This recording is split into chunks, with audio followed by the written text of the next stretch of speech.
మీరు అన్నాబత్తిని శివకుమార్ ఈ పోటీని ఎలా చూస్తున్నారు? అంటే నేను ఎప్పుడు కూడా వ్యక్తిగతంగా ఎవరిని విమర్శించనండి. నేను కేవలం ఒక ప్రణాళికాబద్ధంగా కానీ ఇప్పుడు నేను ఏం చేయగలుగుతాను తెనాలికి. ఒక శాసనసభ్యుడిగా నన్ను ప్రజలు ఎన్నుకుంటే నేను నా కర్తవ్యంగా, నా బాధ్యతగా ఈ ప్రాంతానికి ఒక ఆలోచనతోటి నాకు ప్రణాళిక సిద్ధం చేసుకున్నాను. ఉదాహరణ నేను మీకు చెప్పాను, పెదరావు నుంచి నందివేలు వరకు రోడ్డు.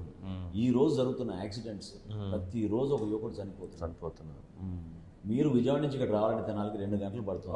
ఇదివరకు 40 నిమిషాలు పట్టేది.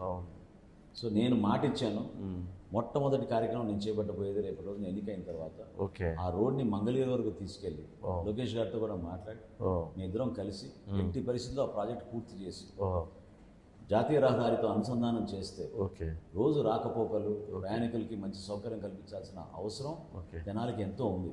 ఎందుకంటే ఒకప్పుడు తెనాలి బీజీటీఎం కూడా అనేవాళ్ళు.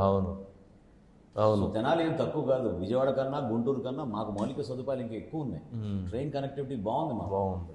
సో ఈ ప్రాంతాన్ని మనం మంచి రెసిడెన్షియల్ హబ్గా మనం మార్చగలిగితే, ఎందుకంటే విద్యా సంస్థలు ఉన్నాయి, వైద్య సంస్థలు చాలా బాగున్నాయి మాకు.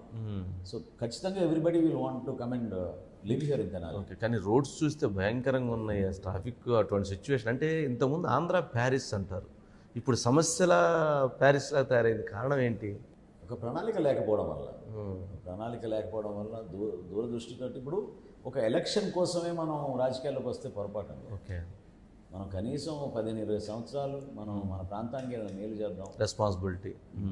ఆ పదవి అనేది మన అలంకరణ కోసం కాదు, దాన్ని ఉపయోగించి మనం నిధులు తీసుకొద్దాం, మంచి కార్యక్రమాలు చేద్దాం, నమ్మకం ఉంటే ఖచ్చితంగా మనం చేయగలుగుతాం.